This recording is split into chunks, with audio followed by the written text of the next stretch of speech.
The noise complaint came in at 2:07 in the morning. A resident on Cedar Avenue reported loud music and shouting coming from a house down the street. The dispatcher flagged it as a routine disturbance call, the kind that deputies handle dozens of times every weekend. Neighbors having a party that got too loud. People who didn't realize how sound carried at night. Situations that usually resolved with a polite request to turn the music down. The deputy arrived at 2:23 and immediately recognized that this wasn't a typical noise complaint. The house sat on a corner lot, 50 meters from the elementary school that served 400 students. Music was playing, but it wasn't party music. It was blasting at distortion levels, covering other sounds coming from inside. Through the windows, he could see movement, shadows passing back and forth, erratic and aggressive. And beneath the music, he heard shouting. Not the happy chaos of people having fun, but angry voices, words he couldn't make out, but tone he recognized from years of responding to domestic disputes. He approached the front door carefully, one hand near his radio, following protocols for unknown situations. Before he could knock, the door flew open. A man stood in the doorway, wild-eyed, holding something in his right hand. The deputy's training kicked in immediately, his hand moving to his weapon, his body shifting into a defensive stance. The man raised his hand, and the deputy saw what he was holding. Not a gun, a cell phone. But the man's other hand was hidden behind his back, and the look in his eyes was wrong. Desperate, volatile, unpredictable. The deputy backed away from the door, speaking calmly, identifying himself, asking the man to show both hands. The man complied, revealing empty palms, but his body language remained threatening. He stepped out onto the porch, and the deputy saw movement behind him inside the house. 2 more people sitting on a couch visible through the doorway. They weren't moving. They were watching the man, their faces tight with fear. The situation escalated in seconds. The man started shouting about people trying to ruin his life, about debts he couldn't pay, about threats he'd received. His words came fast and disjointed, thoughts tumbling over each other without clear connection. The deputy tried to de-escalate, speaking in measured tones, asking questions, trying to establish rapport. But the man wasn't listening. He was spiraling, his agitation increasing with every passing moment. Then the man mentioned explosives.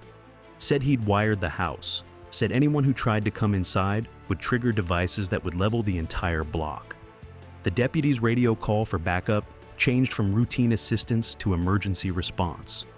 Within minutes, 6 units were on scene, officers establishing a perimeter, evacuating the houses on both sides of the street. The 2 people visible inside the house hadn't moved. The deputy who'd first arrived focused his attention on them, trying to assess their condition while maintaining visual contact with the man on the porch.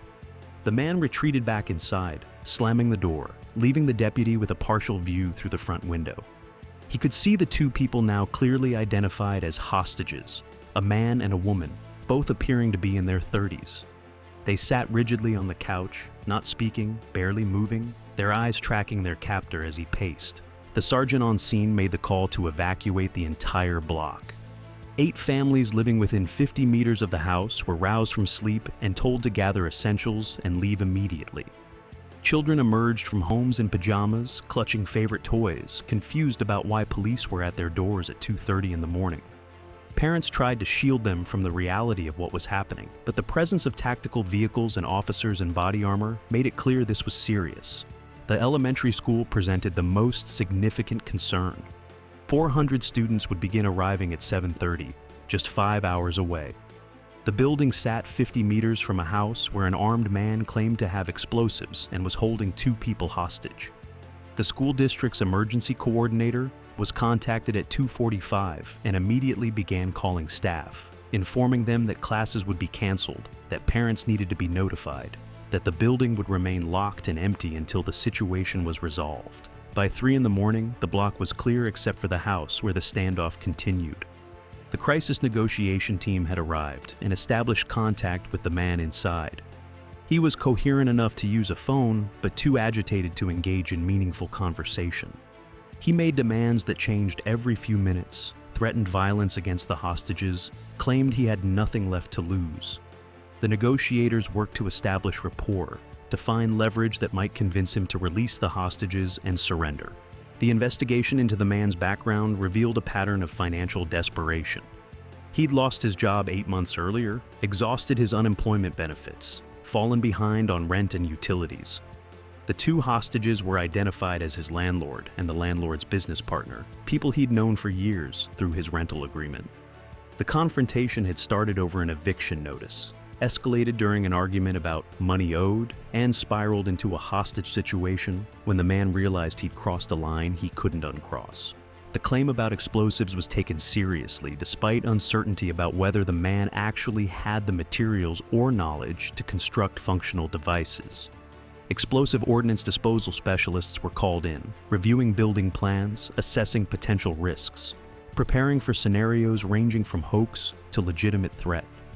The tactical team positioned around the house received briefings on explosive hazards, adjusted their positions to account for potential blast radius, and prepared contingency plans for rapid entry if the situation deteriorated. The 8 evacuated families gathered at a community center 3 blocks away, provided with coffee and blankets while they waited for updates. Their morning routines were completely disrupted, children missing school, parents unable to go to work, everyone displaced by a situation they had no control over. Some were angry, frustrated by the disruption and the lack of information. Others were scared, understanding enough about the situation to recognize how dangerous it was. All of them were tired, adrenaline wearing off as hours passed without resolution. As dawn approached, the negotiators focused on the hostages. The man had allowed brief phone calls with family members, proof of life that confirmed both hostages were physically unharmed. But the psychological toll of 6 hours held at gunpoint was evident in their voices.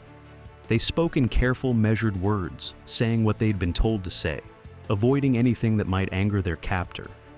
The negotiators listened for subtext, for information about the man's mental state, for clues about whether he was actually armed and whether the explosive threat was real.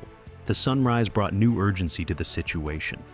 The school cancellation had been communicated through emergency alert systems, but not all parents had received the messages. A few began arriving at drop-off time, confused by the locked gates and empty parking lot. Police stationed at the school's perimeter redirected them, explaining that classes were canceled due to an emergency situation nearby. Most parents accepted the explanation and left, but a few demanded more information, wanting to understand why their children's school day was being disrupted. Inside the house, the man's agitation was increasing. The negotiators could hear it in his voice during phone calls, the way his demands became more erratic, his threats more specific.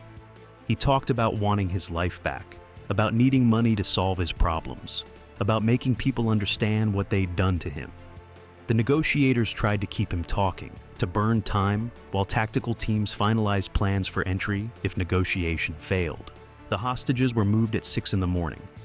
The negotiators heard sounds through the phone connection, furniture scraping, the man ordering the hostages to stand, to move to a different room. Visual contact was lost, making the tactical team's job more difficult. They could no longer see the hostages through windows, couldn't assess their condition or position. Any entry would be blind, officers going into unknown room configuration with the hostages' locations uncertain. The man's landlord had medical issues that added urgency to the situation. Family members informed negotiators that he took daily medication for a heart condition, medication he hadn't had access to for 6 hours. The risk of a medical emergency developing added pressure to resolve the situation quickly, but rushing could trigger violence. The negotiators balanced these competing concerns, pushing for resolution while maintaining the patience necessary for successful de-escalation. At 7:15, the man made a demand that changed the trajectory of the negotiation. He wanted money, $50,000 in cash, delivered to the house within 2 hours. If the money wasn't delivered, he'd hurt the hostages. The demand was impossible to meet. Banks weren't open yet, and even if they were, law enforcement policy prohibited delivering ransom that might fund an escape. The negotiators stalled, asking for proof that the hostages were unharmed, requesting time to make arrangements, anything to delay while they worked toward a different resolution. The tactical team prepared for forced entry. The negotiators had established that the man was armed with a handgun, taken from the landlord's vehicle during the initial confrontation.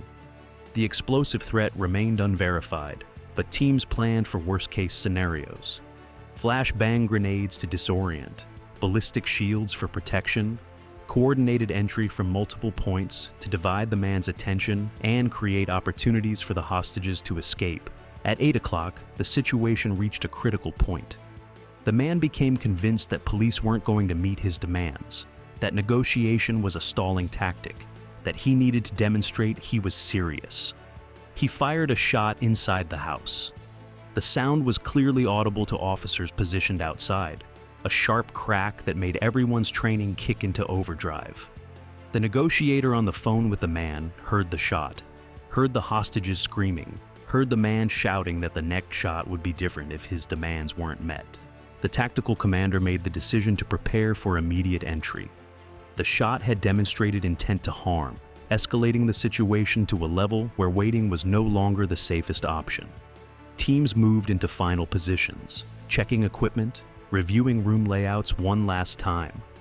The negotiator kept talking to the man, trying to maintain the connection to prevent another shot while teams prepared to breach. But something shifted in the man's voice. The desperation that had driven him for 6 hours seemed to crack, revealing exhaustion underneath. He started talking about his children, about how this wasn't what he wanted them to remember about their father. The negotiator seized the opening, talking about how the situation could still end without anyone getting hurt, how the next decision he made would define what his children learned about him.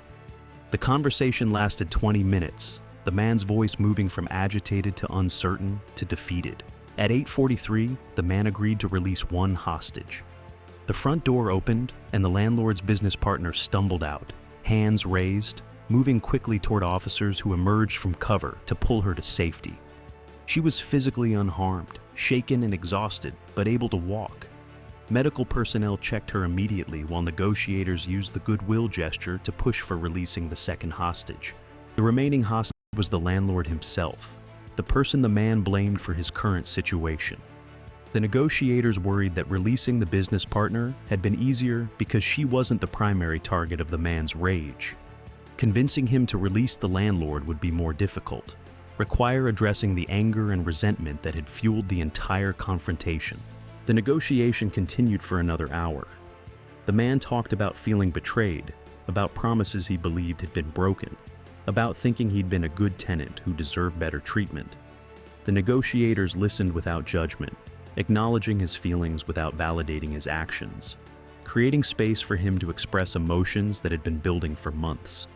The landlord, still inside, stayed quiet, understanding that arguing would only escalate things. At 9:57, 6 hours and 50 minutes after the initial noise complaint, the front door opened again. The landlord emerged, moving slowly, one hand on his chest. Medical personnel rushed forward, catching him as his leg gave out, lowering him onto a stretcher. He was conscious but in distress, the combination of stress and missed medication, triggering a cardiac event. The ambulance departed with sirens as tactical teams prepared to secure the house. The man appeared in the doorway 1 minute later. He stood with his hands raised, the handgun visible in his right hand, held loosely by the grip. Officers commanded him to drop the weapon, voices overlapping, tense and ready.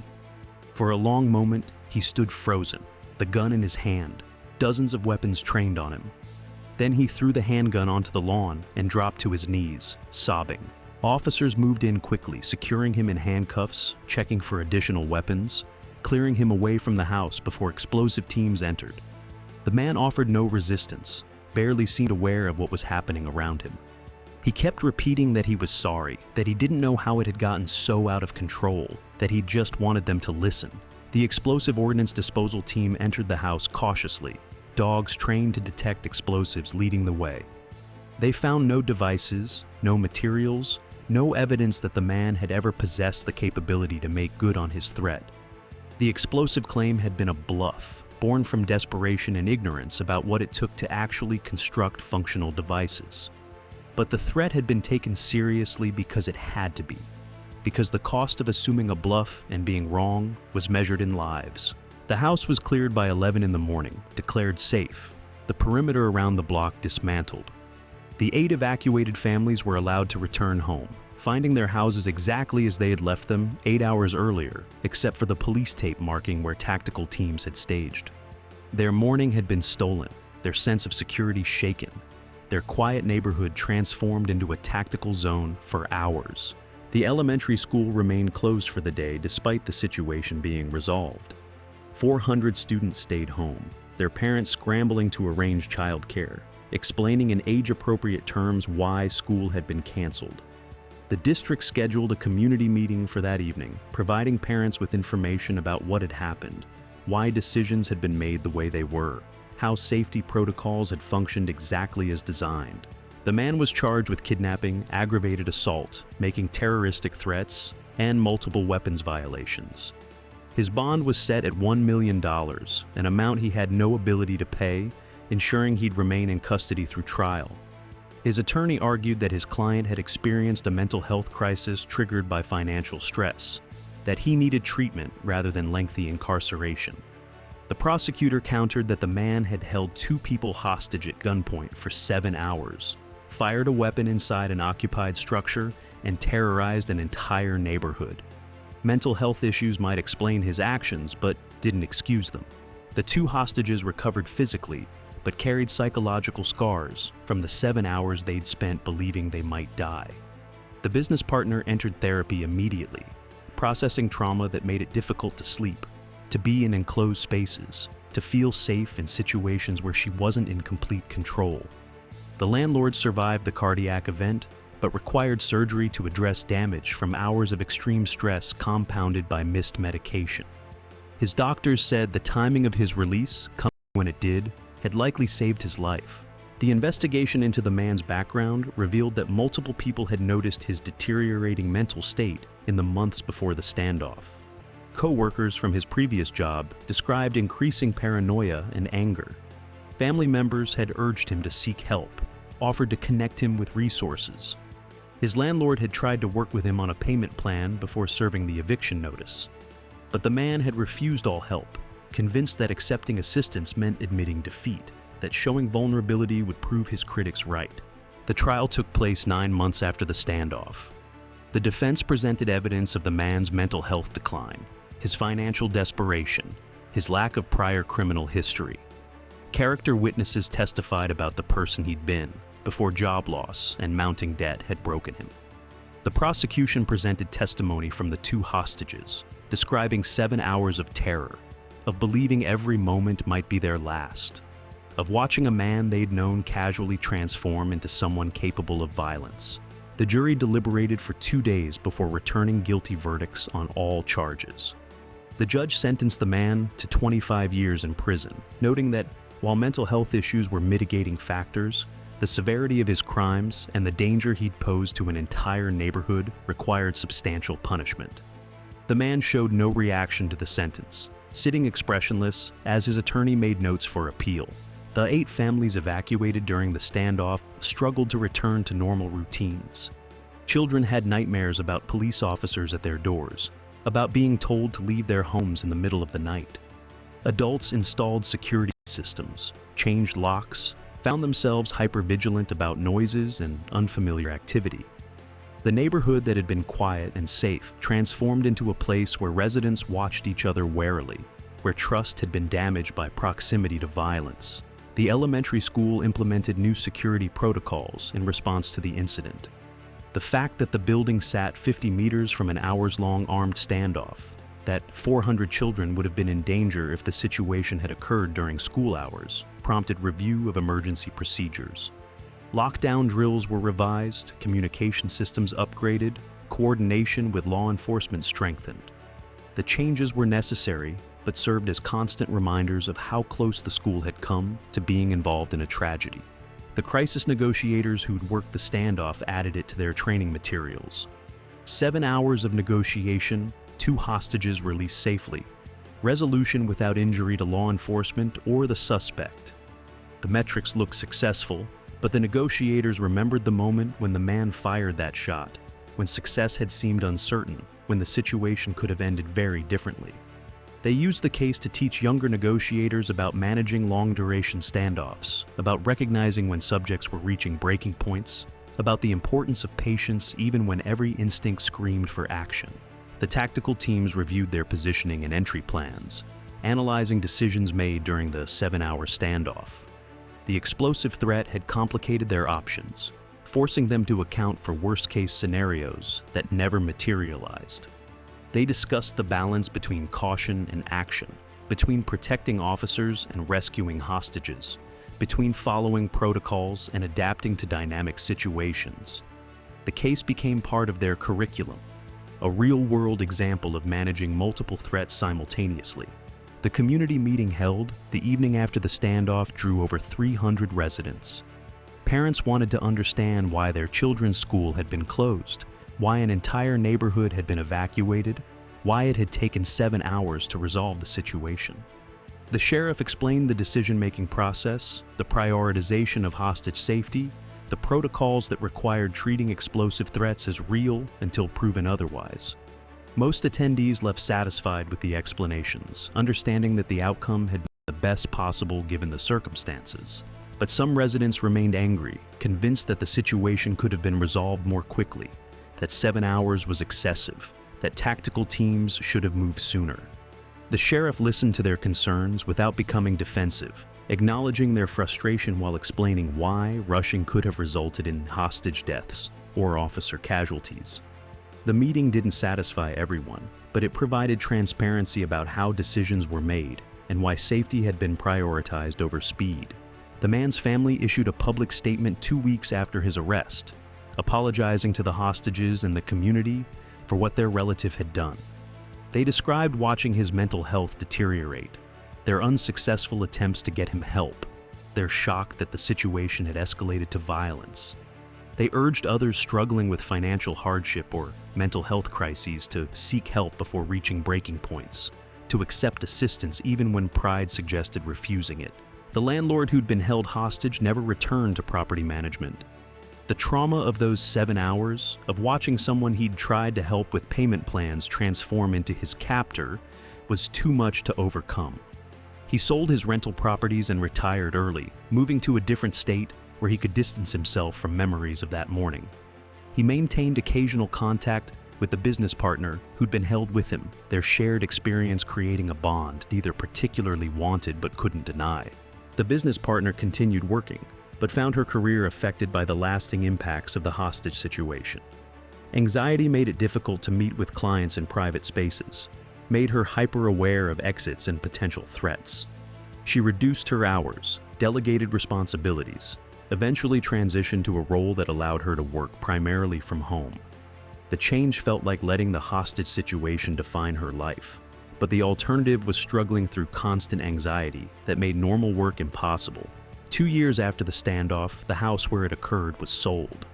The owner had been unable to rent it, the property's history making potential tenants uncomfortable despite renovations that erased physical traces of that morning.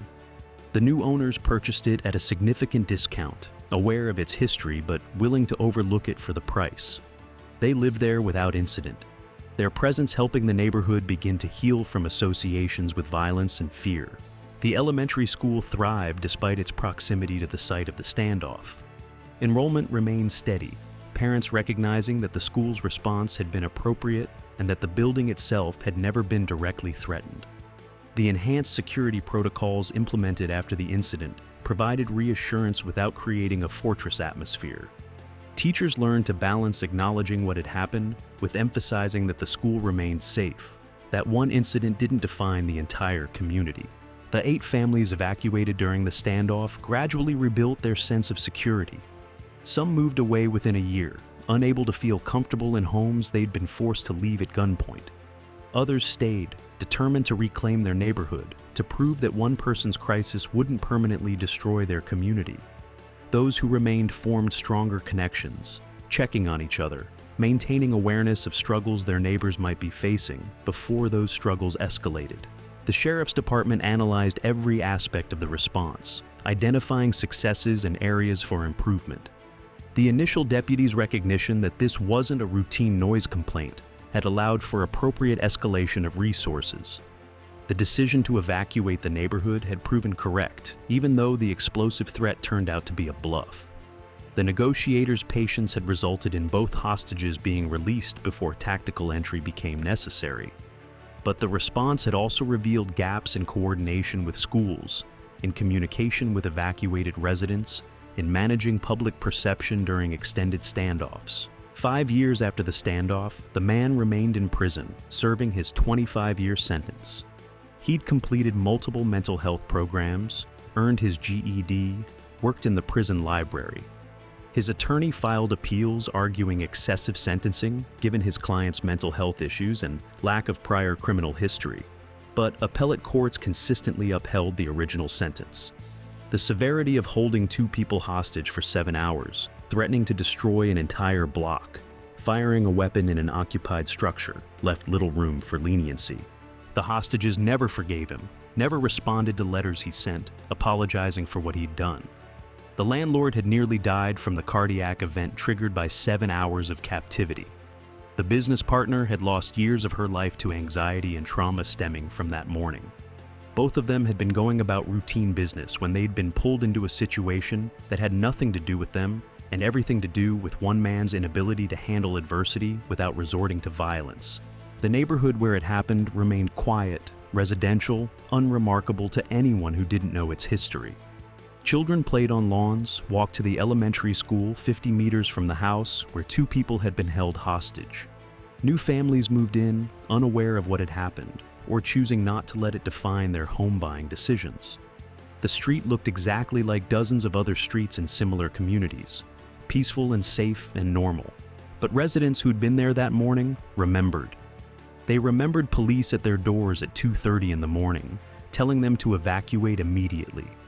They remembered spending 8 hours at a community center while tactical teams surrounded a house on their block. They remembered the sound of a gunshot fired inside an occupied structure, the moment when the situation could have spiraled into tragedy. They remembered all of it, and they'd learned that safety was more fragile than they had realized, that one person's crisis could threaten an entire community, that the line between routine disturbance and life-threatening emergency was sometimes impossibly thin. The case remained an active training curricula for law enforcement across the state. 7 hours of negotiation, 2 hostages released safely, resolution without casualties.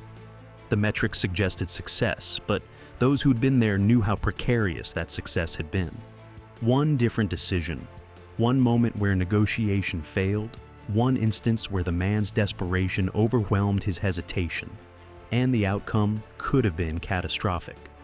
They'd managed the situation successfully, but they'd also been fortunate, and they knew it. The deputy who'd responded to the initial noise complaint transferred to a different division 3 years later. He'd handled the call professionally, recognized the situation's severity, called for appropriate backup. But he couldn't shake the knowledge that he'd been seconds away from walking into a hostage situation without adequate preparation. That the man's decision to come to the door rather than let him enter had likely prevented a more dangerous confrontation. The what-ifs haunted him, not because of mistakes he'd made, but because of how easily the situation could have gone differently. The lesson, if there was one, remained uncomfortable. The man had been in crisis for months, struggling with job loss and financial hardship that overwhelmed his ability to cope. Multiple people had recognized his deteriorating state and offered help. But pride, shame, and stigma around mental health had prevented him from accepting assistance until his problems had metastasized into violence. By the time law enforcement became involved, the situation had escalated beyond intervention, leaving only crisis management as an option. The neighborhood learned to watch for those signs of struggle, to offer help without judgment, to understand that financial hardship affected everyone differently. The sheriff's department learned to treat every call as potentially more serious than initial reports suggested, to escalate resources quickly when situations felt wrong. The schools learned to coordinate more closely with law enforcement, to prepare for emergencies that might occur near campus, even if not directly threatening the building. Everyone learned, and those lessons came at the cost of 7 hours when an entire community held its breath and hoped for an outcome that nearly didn't happen.